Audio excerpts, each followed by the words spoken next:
Hello, everybody. Kelly, you good? Yes. I feel like it's a little Okay. scratchy. All right. Welcome to All That Talk Show, where we strive to educate and entertain and empower all of that good stuff. I am your co-host, Olivia. I'm Callie. And we actually have a pretty interesting show today. Before Callie and I went on break, we had an episode on IVF with Dundee, and there was a lot of people really kind of interested in IVF. And one of the topics that we got a lot of mentions on was surrogacy. And so we put a call to action out and found a guest that has gone through that process. And so we're excited to have her on the show and kind of discuss all of that. But before we get into that topic, I think there's a couple things that I wanted to mention. Um, we wanted to say thank you to everybody who submitted and kind of shared their Halloween photos. We had some really good laughs looking at some of them, and some of them were just super cute. But I think we got a lot of people that submitted pictures. So thank you so much. That really made our day. Yesterday and the day before, just kind of like looking through the pictures and sharing it with our viewers. So thank you for that. We also ended our 16,000 followers giveaway, and we announced the winner early this morning at 9 a.m. So congrats to Wendy. She was the winner, and so her gift card is on its way to her today. And then lastly, we ended one giveaway, but we also started a new one today. And Callie and I really wanted to this one is kind of special because I feel like during the holiday season, it's like literally like Christmas has already started. I'm sorry for all the Thanksgiving people, but like Christmas is here. I already saw some of my friends like posting Christmas pictures and like that they put trees up and that the decor is already up in the house. And so we really wanted to just kind of do something nice for someone and send them home for the holidays. And so if you are interested in entering that giveaway, please see our original post for requirements and kind of how to enter, but that is there. So I think that's the only update I have. Kelly, did I miss anything? Anything else you want to add? Nope. Okay, then I will pass it over to you. All right. So as Olivia said, surrogacy was a topic that kind of came up in conjunction with when we talked about IVF. And so this is something that I think the stories that we hear are usually the one where an aunt has a baby for their sister or their brother, something like that, right? So I think it's not something that's like completely new for us. I think the part that's a little bit maybe different is where you do have somebody else's like eggs and stuff, or I guess eggs or sperm, but potentially in you, right? And so you're carrying someone who might not even be blood related. And so I think that's the part where people are like, oh, it's a little bit different. And so really excited to have Nina on with us today for sharing her story. And hopefully people can learn about surrogacy and maybe consider it. And if you do consider it after this episode, we would love for you to reach out to us. It'd be fun to do like a little series on following someone who's going through the process. So just a thought. But with that being said, we are going to bring Nina on with us. Hi, everybody. Hi. Thanks for having me. Yeah, thank you for coming on with Callie and I. Of course. We know this is somewhat of a topic that it's kind of like taboo in our community, right? Mm-hmm. It's also one that a lot of people don't talk about either way. So we're very excited to have you on. Like I shared with you before, people had lots of questions for you. And so for all of the viewers who are live with us, just know that if you did ask a question in the original post when we shared that Nina was going to be on, we did capture it, but I don't know if we're going to be able to get to every single question. So we thank you for submitting those questions. And Kelly and I have our own questions to kind of go through just to, to provide structure and move the conversation along. But nonetheless, we will try to ask as many as we can. But before we do that, Nina, could you just tell us a little bit about yourself? Yeah, well, there's not a whole lot to talk about. I mean, I've been married to my husband for about 28 years. We have, 3 children together, and I have one from a previous as well. We both recently relocated to Oregon, which I absolutely love. Yeah, we got out of California like everybody else is doing, right? So we've been here for about 3 years now, and we absolutely love it. Yeah, that's pretty much it. There's not a whole lot to talk about. All right. So did you have kids before you decided to be a surrogate mother? I did. I already have all my 4 kids. So, Okay. yeah. Okay. And so how did you even learn about being, a surrogate mother? Like, was it a billboard sign that you saw, or like, did you hear it from a friend, or how do you even Yeah. know about what that was about? Well, I mean, I've learned through, just watching lots of different movies, right? They, talk about surrogacy. They use surrogates, and I've always wanted to do it, just didn't know where to start. And at the time, Craigslist came out, right? Mhm. So I was just kind of, I was looking for work. I was kind of going through the ads, and one of the ads popped up, and I just, saw it, and I reached out to the agency, and that was it. So yeah, I learned through Craigslist. People nowadays probably don't even know what Craigslist is. I know. I'm dating myself, that's for sure. Yeah. So what was your primary motivator to being a surrogate mother?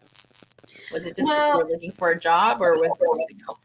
no, I've always wanted to do it. When I had my second child, I wanted to do it, just because I see how difficult it is for other people. Even family members of my best friend. They had difficulty having children, and I've always wanted to help somebody. It's just always been so easy for me to have a child. My husband always teased me, I can just breathe on you and you get pregnant, right? So, and I've always wanted to do it. I just wanted to help someone. It's not even about the money. It's not about a job. It's just about helping someone. So then when you saw the ad for it, like, and I'm assuming then you probably told your husband, like, hey, what do you think about this? So in telling like your husband, your kids, family, friends, how did they feel about you making that decision? Initially when I first wanted to do it, I kind of discussed with my husband, and he said, absolutely not. He says, I don't want one of your child to be out there somewhere roaming in this world, right, without you. And he said, absolutely not. So again, that was when I was much younger, after my second child. And finally, when I was doing a lot of research, when I saw the ad, I did some research, and I wanted to know, well, exactly what is a surrogate mother? What did they go through? So I did a lot of research, and I found out that you don't really have to use your own eggs anymore. Because there's 2 types of surrogacy. It's either the traditional, where they use your egg, and they use you as a surrogate, or the gestational, which is the one that I did, and that would just be the IV transfer. Is totally someone else's egg, someone else's sperm, and I just do the transfer. So I sat down with my husband, right? I did my research, I brought my paperwork, and said, okay, this is how it is. It is not what we thought it was anymore, and I really want to do it. And so he thought about it, and he said, sure, why not? So was there anything culturally that made you kind of, stop and think about, what that would mean, or that kind of wasn't a consideration at all? No, it wasn't a consideration to me at all. It's just I wanted to help someone. Yeah. Yeah, I love that there was no second thought to that, because you did something that made you feel like it was the right thing to do. Yeah. So that's I that's very brave to me, because I feel like in our culture, a lot of Hmong women sometimes we stop, and we don't continue doing something that we're passionate about, or something that will make us happen, because we're afraid of what our elders may say, or our family. So Right. kudos to you to just saying, I don't care, this is what I want to do, and I'm going to do it. And you Yeah. help someone create a family, and now they're happy, and it's amazing to Exactly. see, right? Yeah, and that was the ultimate goal, is to make someone happy. Yeah. So what makes someone an ideal candidate to be a surrogate mother? Did you have like requirements you have to go through? Was there a checklist that the organization has to kind of walk through with you to make sure you're healthy? What does that all look like? Yeah, so the main requirement is that you have to be at least 21 years of age. You have to have your own child already, at least one child, and they have to be living with you. And of course, under 40 years of age. That was at the time that I was doing it. They might have upped the age a little bit now. But yeah, those are basically the requirements. And of course, you have to be healthy as well. So like no diabetes, no high blood pressure, like all the regular symptoms. Yeah, and of course, and of course, you have to have a healthy BMI and all of that according to your doctor. And they do put you through a psych evaluation as well. So once you select an agency that you want to work with, they will reach out to you. You submit the application, you put all of your information in, and then they invite you. Well, the one that I went to, they actually invite me down to LA. I went through the agency was called Growing Generations. They're amazing. After my application was approved, they flew me down to LA, and they actually flew my husband down with me. So I did. I had to go through like almost like one of those 2-hour psych evaluation tests. Wow. So I had to do that. So we have to do the psych evaluation, and then of course then I had to be interviewed as well, and then my husband got interviewed as well, separately, and then we got interviewed together as well. So yeah, it was pretty intense. That's intense. Yeah. Yeah. So is there any, since you had kids before you were surrogate, did you feel like there was any difference between carrying your own child and then carrying someone else's? I thought there was going to be a difference, but there isn't. I still talk to it all the time. I sing to it. I play music. I play 80s music, right? We're rocking around, as I'm driving, I'm taking my kids to school. I still talk to the baby. I still, I'm sing to it. And I'm talking about how awesome his parents are, how much his parents are going to love him and stuff like that. So it's exactly the same. The only difference is that you kind of separate yourself and you know that it's not your child, but you still treat it as though it is your child, because while it's in you, you have to kind of give that same caring, right? Because they say that babies can hear you even in the womb. So I wanted to make sure that he knew that he was loved. Is there like certain things that they ask you to do? Anything like do you have to exercise? Do you have to eat certain things? No, they didn't. Yeah, they didn't prohibit anything. I never exercised my entire life. I ate what I wanted. Yeah, I eat what I wanted. But while I was pregnant, the funny thing is that how they always tell you that while you're pregnant, you eat a lot of fish, because fish helps develop the baby's brain, right? So while I was pregnant with the baby, one of the parents would bring me fish all the time. So I had like salmons up, my fridge was just packed with salmons, shrimps, any kind of seafood you can think of. It was packed in my refrigerator. It was just crazy. But yeah, they didn't like, oh, you can't eat this, you can't do that. There was nothing like that. It's funny. I feel like when I remember when I was pregnant, I remember my doctor told me I shouldn't eat so much fish. I don't know, but that's not weird. Callie, I think it's mercury. Yeah. So I think I worry about the mercury. Yeah. I think it depends on the type of fish too. I think so too. Yeah. I think maybe like tuna, because I remember when I was pregnant, I was like really craving for like tuna sandwiches, and my doctor's like, you can't eat that. Like if you do and you're craving for it, just have a tiny bit. Yeah, I think it might just depend on the type of fish that you're eating. Yeah. So I don't know if you actually like took any hormones, but if you did, kind of like what was the regimen of you doing that, and how did it kind of change your body, and what types of injections did you have to take? Yeah, so once you you sign your contract and you're ready to get started, for the first couple of months, you actually have to do a lot of hormones, a lot of injections. So the first week you have to do like a one set of injections, and you inject yourself, in the bum, of course. And then after that, then you would, I think it's like 2 times a day, you have to do that injection. And then for the following month, you have to do more injections. So they have to really prepare you for this, for the transfer. So I did a lot of injections to the point where, my bum was getting hard because the hormone wasn't, or the medication wasn't soaking it fast enough. So, it was starting to get little bumps because it gets hard after a while. And I still tease my husband that I still have bruises from then, So, yeah. So if you want to do this, you have to be able to inject yourself. And I would suggest you do it yourself, because for the first few weeks, I had my husband do it for me, and he would just like jab me, right? After that, I did it myself, and you just do it very gentle because the needle is so small. The first one you do, the needle is kind of big, because the liquid is so thick. So the needle is a little bit bigger. But the second medication that you inject is really, really, the needle is really, really tiny. So you can just inject yourself. You have to do that for at least the first couple of months.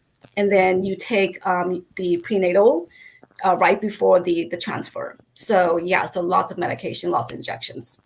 Yeah. So is it a requirement to just do it in the bum, or is that the only place? Yeah, that's the only place, because it has to be under the muscle. So that's the only place that they recommend. Yeah. So with like the injections and then the prenatals, I'm assuming that they cover all those expenses, like anything relating to the baby? Yeah, everything is covered, from your doctor visit to, if you have to go out of town, if you're driving, if you need childcare, all of that is going to be covered through the, because before they actually sign the contract and all of that, they have a fund that's set up by the parents with the agency. So everything that you do, whether you need daycare, if you're pregnant now and you need someone to come and clean the house because you're not able to, maybe you're on bed rest or something like that, they do pay for all of that stuff as well. Oh, wow. Yeah. Is that like agreed upon beforehand, or is that just kind of like just to make your life as comfortable as possible? It is going to be in your contract. So you will have like almost like a 20-page contract that you have to sign. So they will list everything out. Like, for example, if you're traveling somewhere and you need Uber, they'll pay for that. They give you like a $75 allowance for food every day. If you they will actually give you a life insurance policy as well. And I read on one of the questions, they talk about something like that. So yeah, they will actually give you a life insurance policy in case, worst case scenario, something happens. So wait, so they're going to give you a life insurance like they're going to place a life insurance policy on your life. Right. In case, worst case scenario, something happens, if in the case of a death or something like that, if you had a miscarriage or something happens really seriously and you pass away or something like that, there's a life insurance for you. Like, how much? Like, that seems like a bit sketchy.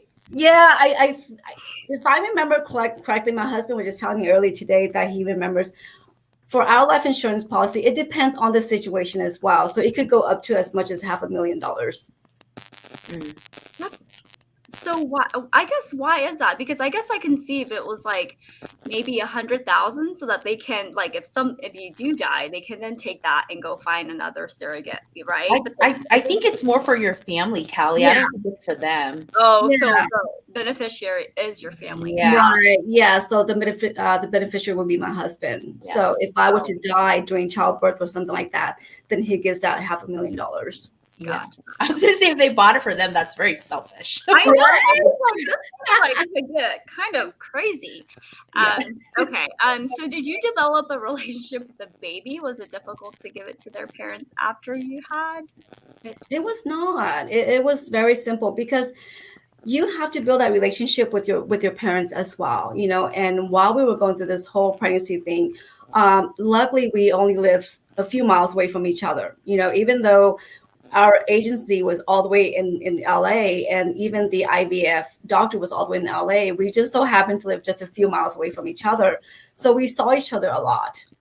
Sometimes I go down to Starbucks, I happen to meet them at Starbucks, that's how close we were.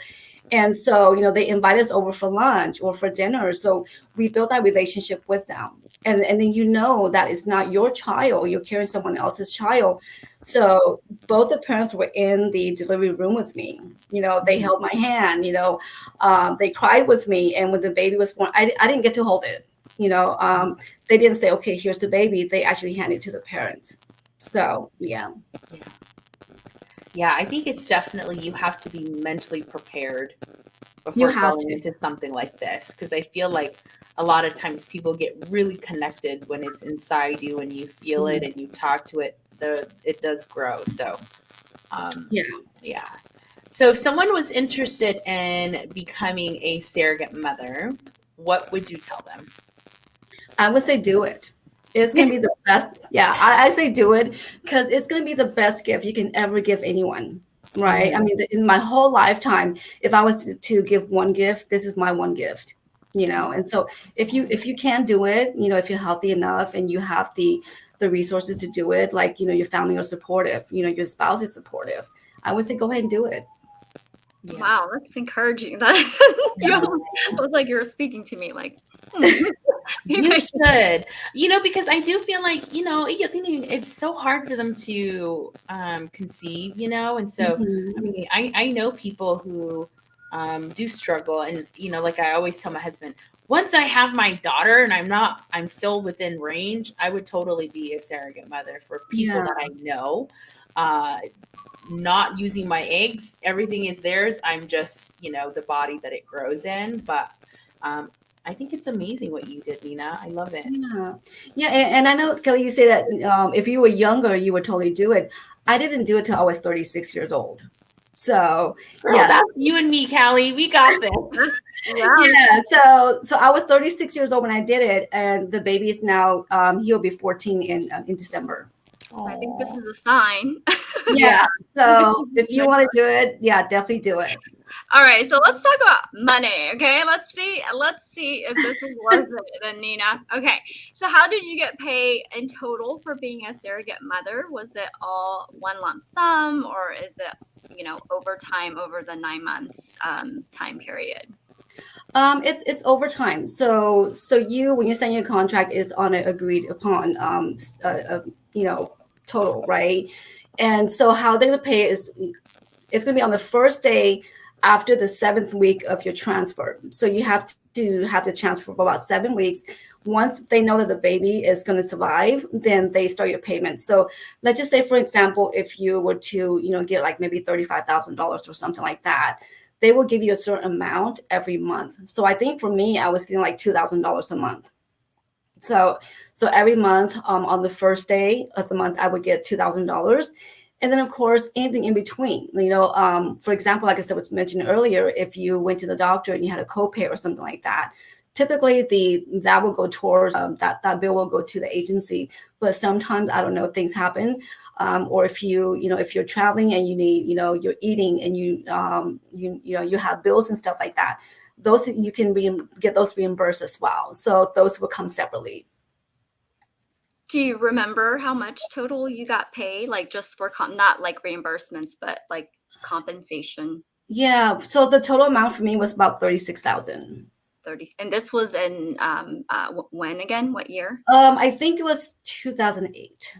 Got it. Yeah. So I did pull a number for today of just like first time surrogates. And so the number was 50 to 60,000. Yeah. And then if you're a proven surrogate, so if you've been able to have other kids for other folks, you can even get more than that. And so that's great. I mean, that's a sizable amount.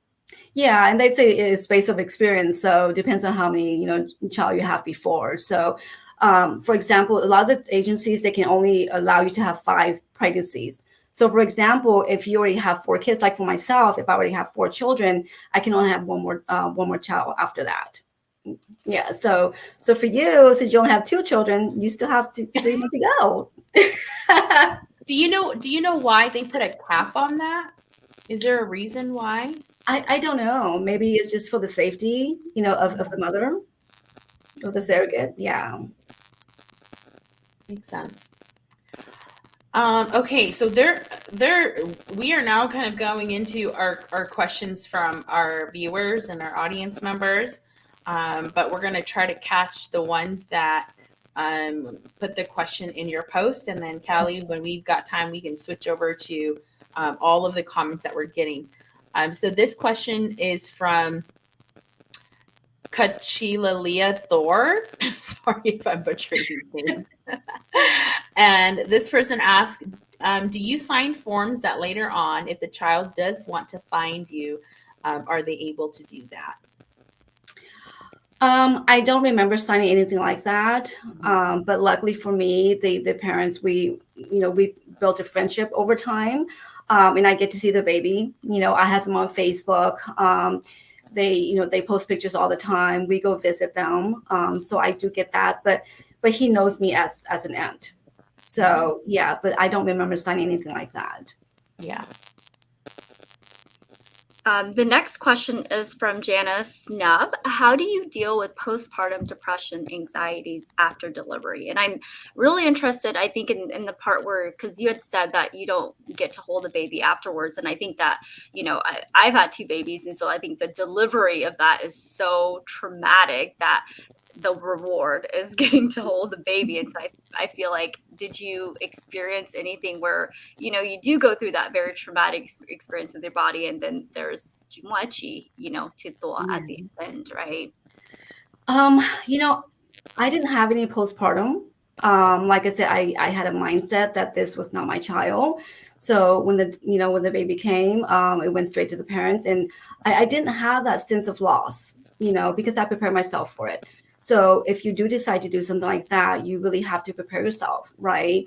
Because when the baby comes, you're not going to get to hold that baby. Luckily for me, I did get to see the baby before I left the hospital. I got to hold him and stuff like that. So again, you just have to build that relationship with your parents. And did you say that, like, during the while you're carrying the baby, you do get to see a psychiatrist or a psychologist as well? Yes. And so, are those things that they're asking you to see if there's too much of a connection with the baby, or is that something of their concern at all? No, the psychologist calls you at least once a month during your whole pregnancy. And then towards the end, they'll call you a little bit more often, at least like once a week. And they just really want to prepare you for that, right? So they just want to see how you're doing, how you're feeling, are you sick, are you swollen, things like that.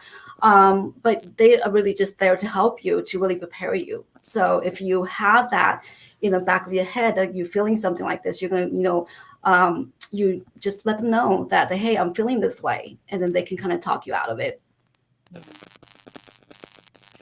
So the next couple of questions, I feel like we've already answered from Loj Kia about the how many times can you be a surrogate? What's the limit? We've already answered that question. Mm-hmm. And I think, Nina, we kind of jokingly talked about this behind the scenes about what's the demand for surrogate? Is it high? And I think the answer to that is that we don't know. Yeah. We don't know, but I'm assuming that it's high because there's so many agencies out there, Yeah. and they have a really strict, application process too. So, yeah, I mean, like I said, if you want to do it, definitely look into it. Yeah. So this next question is from Soar Lore, and it's, what is the average cost these days if an infertility couple decided to go with the surrogation process?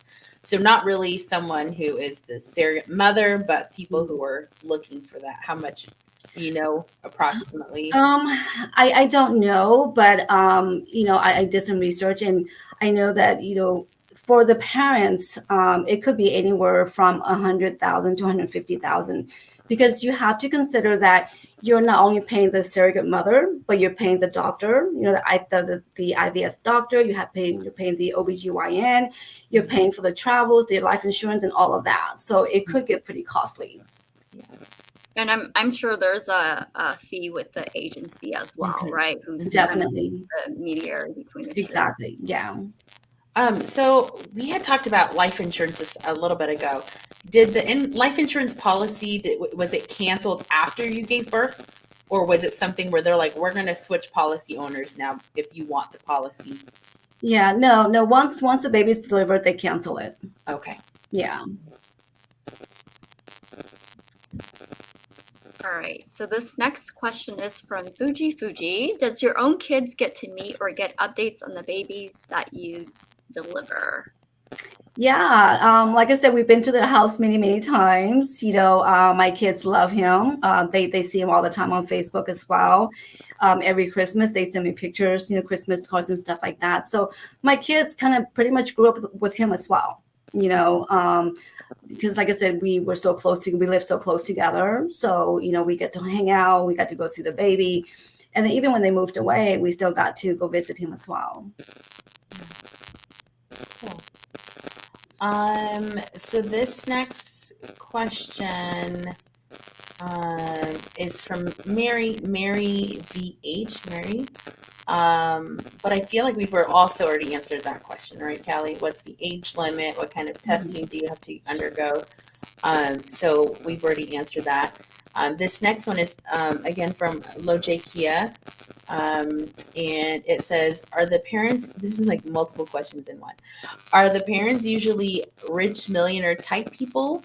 Does the government help parents pay for surrogacy? Do you get free food? Do you have to follow a specific diet plan? Are you restricted by any means to do anything?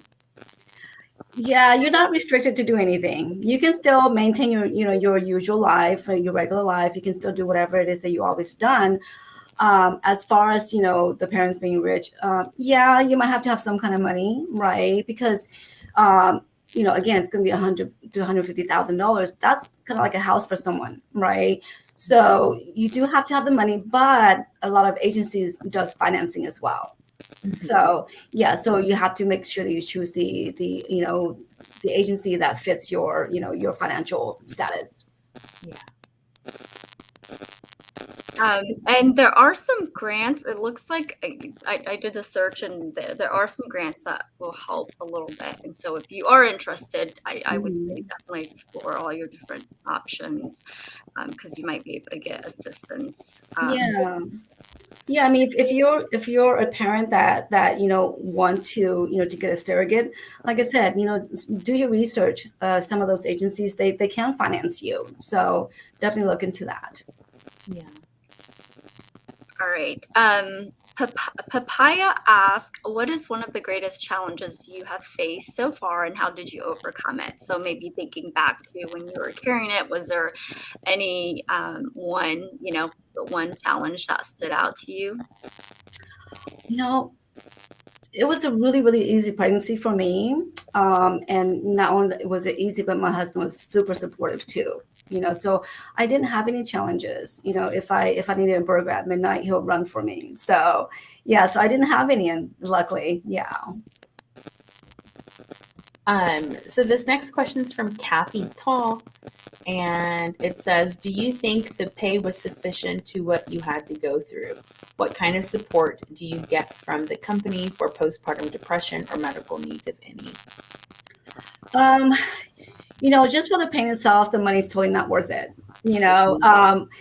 Because we've all had kids, right? It's painful. I hate being pregnant. I hated being pregnant. They always say that the people that are single mothers are the ones that love being pregnant, but I hated being pregnant.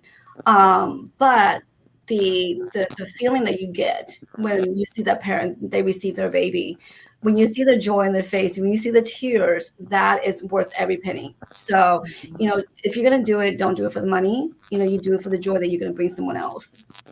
Yeah, I love that. Mm-hmm. Yeah. All right, I'm going to skip the next two and go to Loj.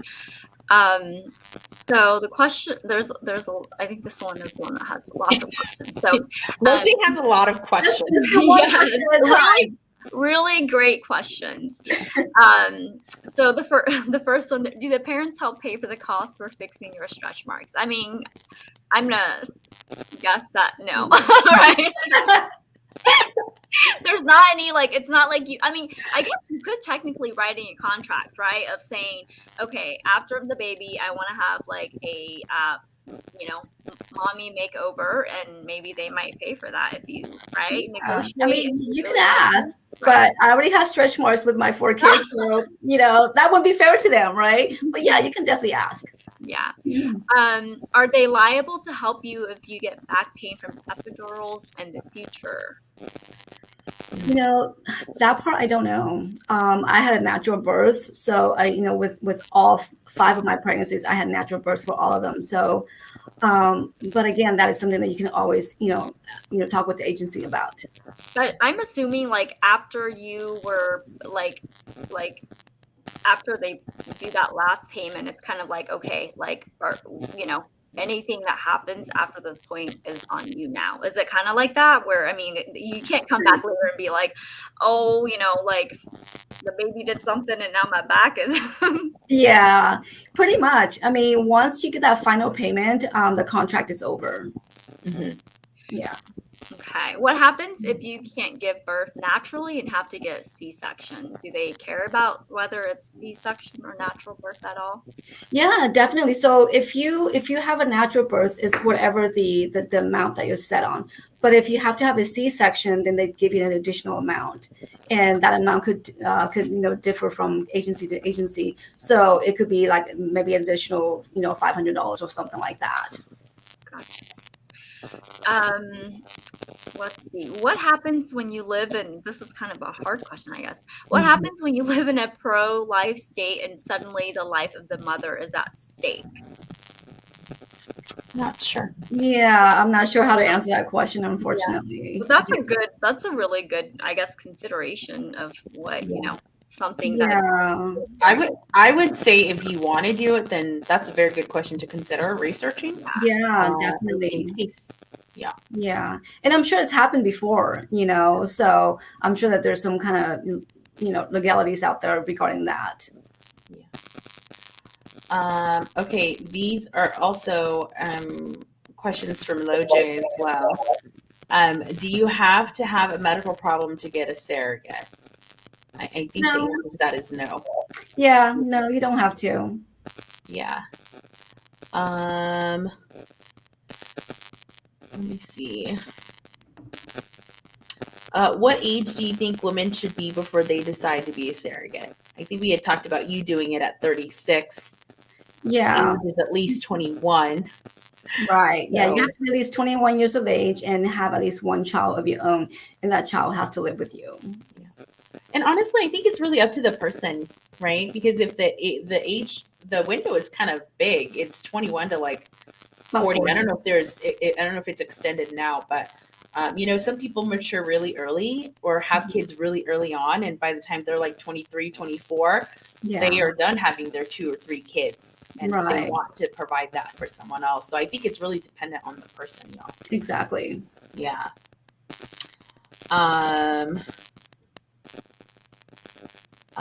Okay. Do you have to get vetted to be a surrogate, or can you just get anybody of your choice? Well, I mean, you definitely want to get someone who's healthy, right? You can't just pick someone off the street, They have to be healthy. They have to be mentally, healthy as well. And it would be best to have someone that, you would have to go to the agency, right? A lot of, like we were talking about earlier, for Hmong people, someone just has a baby and say, oh, do you want this baby? It doesn't happen that way, with surrogacy. So, you have to make sure that you're healthy, because if you're not healthy, that the embryo is not going to take, right? Hence the reason why we need all that medication, all those hormones, because if you just pick someone off the street and they're not healthy, they have a lot of issues, then that embryo will not take, and each embryo is going to cost you thousands and thousands of dollars, and you don't want to waste that embryo at all. Yeah, Mhm. that makes sense. This is a good question. I feel like, can you negotiate a price to be a surrogate, or do you have a set price? I don't know. I didn't negotiate. When I went in, they say, okay, this is the price. This is how much you're going to get paid. These are all the extras that you could possibly get paid. So I didn't negotiate, but I'm sure you can. Again, it depends on the amount of pregnancies you've had already. Some people have 2 or 3 pregnancies already. So they could get paid more for that too. But if you're a first timer, then usually it's just whatever the set price is. Yeah.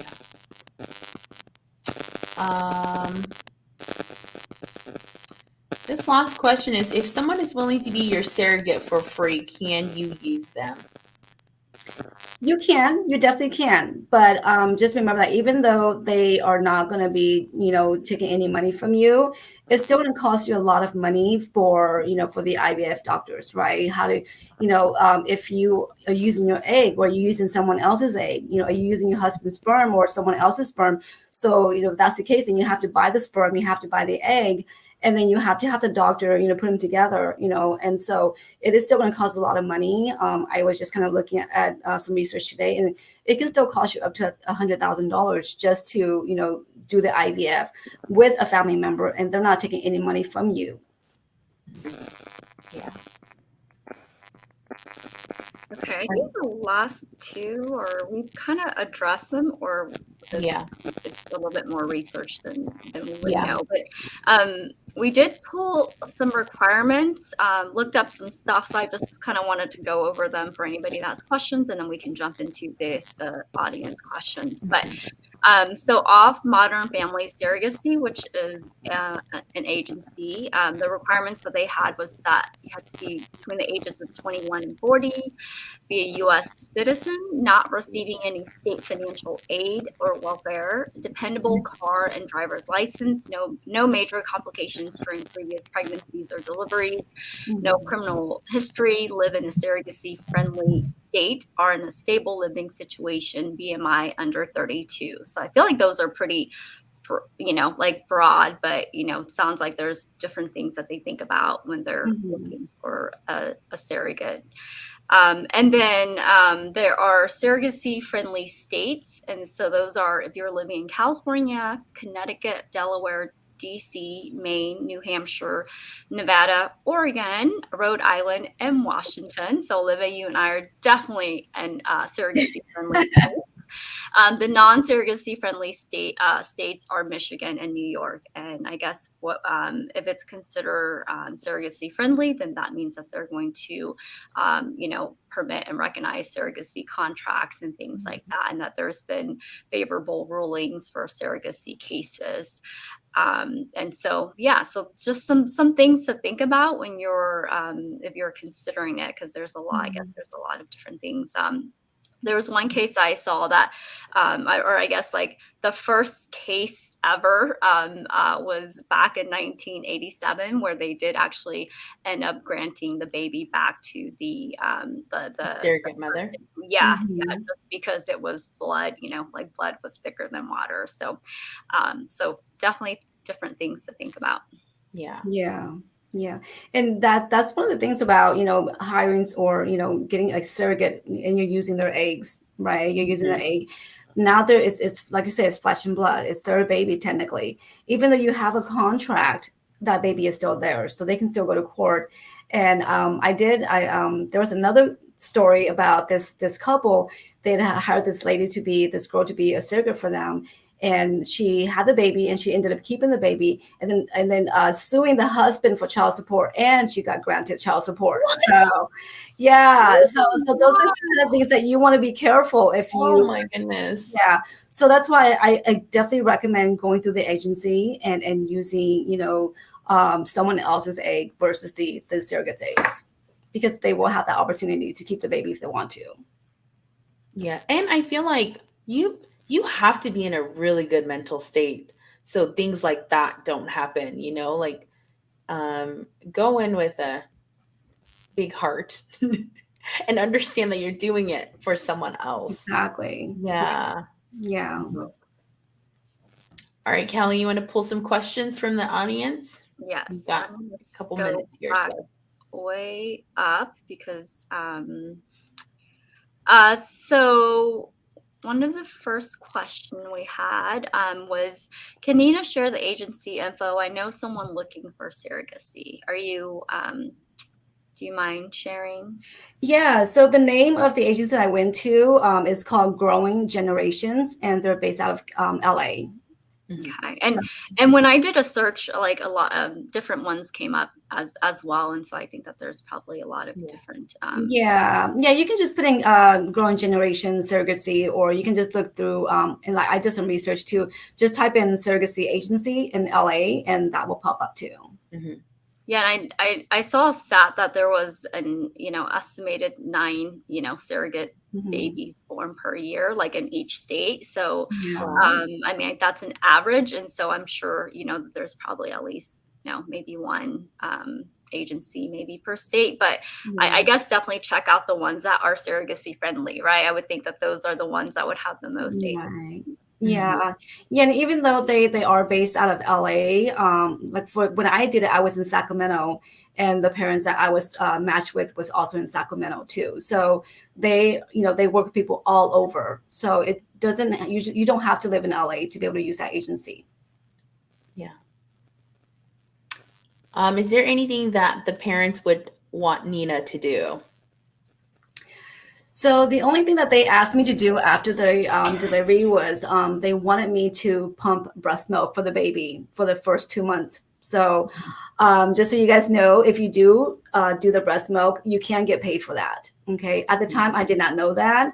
So I ended up doing pumping breast milk for 2 months for the baby for free, which I didn't mind because I just adore him. So yeah, so that was the only thing they asked me to do after the delivery. But during the pregnancy, no. Yeah, that's good. That's good information to just Yeah. share so people would know. Yeah. Yeah, definitely. There was a question about having contact with the parents, but you've said that. Mhm. We talked about getting paid. Oh, this is a good. So Sophia asked, does the doctors discuss the possibility of increased risk of cancer with hormonal? The doctors will go over all of that with you. They go over all of the different risks. They talk about the risk of the injections as well. So yeah, they will go over all of that with you. You have your own. You can choose your own doctor if you wanted to. The initial doctor, which the IVF doctor, that would be their choice, right? They decide who they want you to go to, and you actually get to meet with them as well before the transfer. So they will go over all of that with you, all of the things that can come up, the risk and stuff like that. They will go over all of that with you at that time. Because I mean, it's carrying a baby, so ultimately, I mean, you could die, right? Like just like in any other Definitely. pregnancy. So I guess Yeah. that's the ultimate. Yeah, definitely.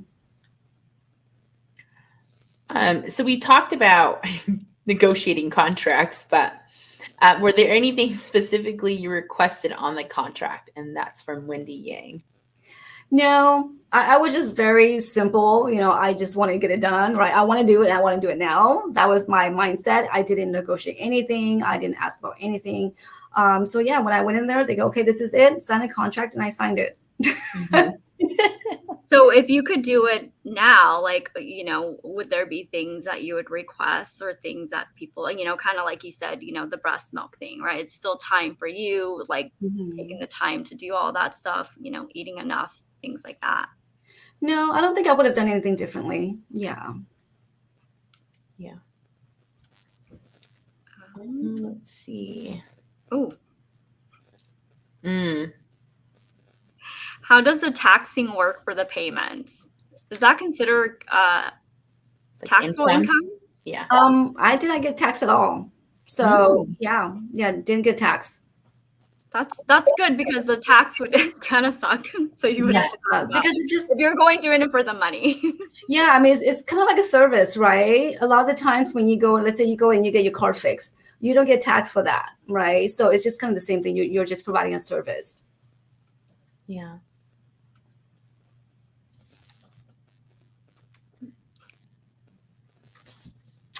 Is surrogacy open to single individuals? I would assume so. Yeah, because I've seen people that are single and they don't want to get married and they're able to if they can afford it, they can get a surrogate or they can opt out to do adoption. But a lot of the times people want to have that kind of that blood related somewhere. So yeah, I mean, even if you're single and you have the funds to do so, yeah, definitely. Yeah, because you then have to you'd have to find a sperm donor first. Yeah. And who's willing, right? And then Yeah. find a surrogate mother to hold the baby Right. and give birth. So and of course, when you go through the agency, if you go into through a surrogate agency, they have the sperm banks that they're working with, so you don't have to find it. Yeah, you just it's kind of like you go and you're picking a date, right? You go in, you check their specs, and you pick exactly what you want, right? For example, if you want someone who's 6 feet, blonde, blue eye, or something like that, then you can go through that list and you can pick and choose who you want, and then you just buy that sperm from that sperm bank. Very interesting. It's not like you go ask your best friend, say, "Hey, can you Right? yeah, can you give me some donation?" Yeah, it's not like that. So we had Mai asked a question, but Mai, we did address that earlier. So I'm going to go to this next question by Kachilia Thor. What made you decide between surrogacy versus being an egg donor, since you mentioned that you did want to do something like this early on to help couples who couldn't have a child? Okay. So being an egg donor, they like I mentioned earlier, you do have to meet some requirements, right? You have to be a certain height, you have to be a certain race, depending on the parents that are looking.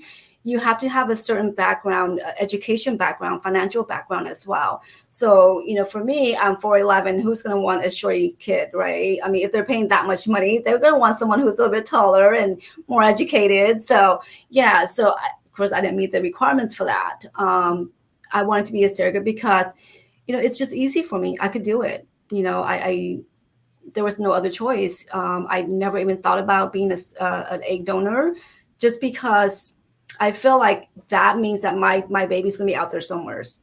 I didn't want that feeling that, hey, I have a child out there somewhere that I don't know, what she's doing, what he's doing, how he's feeling. I didn't want that. So being a surrogate, I'm just having someone else's kid, has no connection to me. That's such a good, that's such a good point that I didn't even think about, of just like that. Yes, being a donor means you do have to meet. It's not like just anybody can be, like, and then just that's a really good point. Mm-hmm. Yeah. Do you see one? I'm going through. Let's see.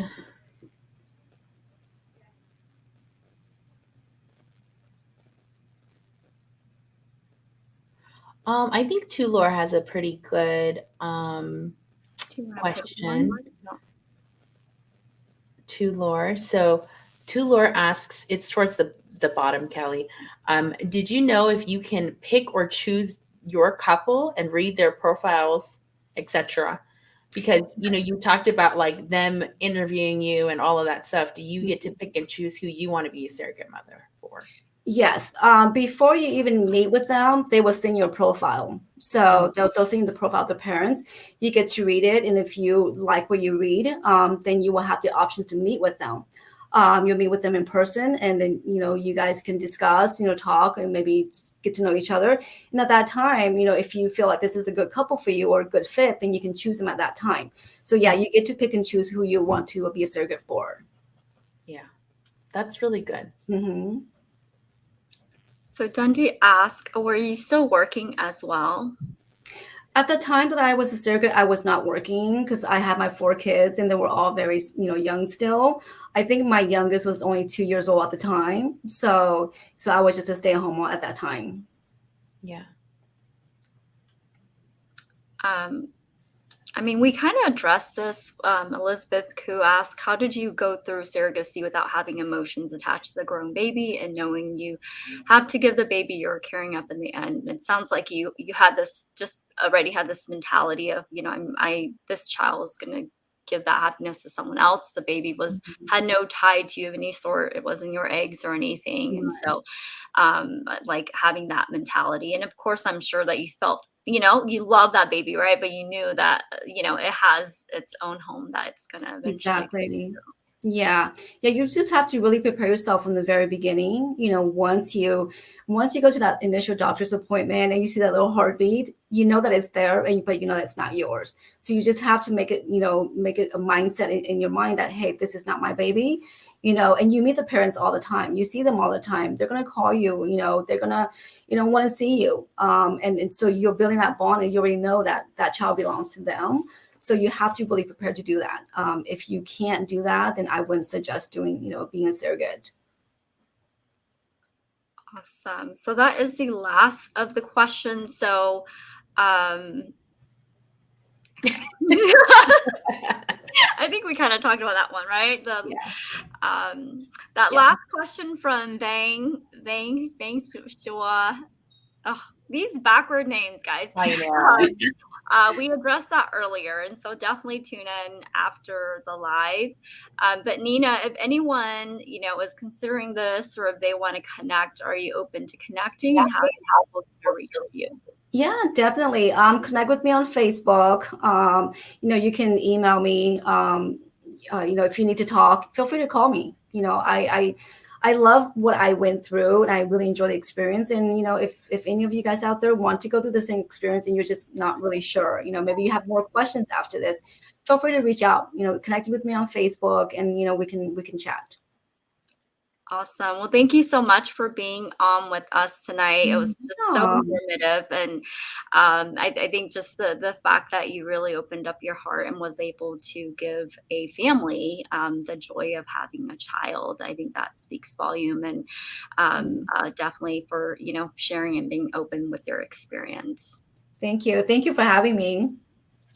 All right. Well, thank you so much, everyone, for being with us tonight. And thank you to Sor, Lore, and Marcy Vang for the stars. We saw them, but we didn't want to interrupt Nina. And so thank you so much for just the stars. I think that it means a lot to us to organize these conversations, and definitely supports what we're trying to do. As a reminder, Olivia talked about the Home for the Holidays giveaway. And so we'll be sending out more information about that. We've got one entry that's very heartfelt. And so we are just so excited for this giveaway and being able to send someone home.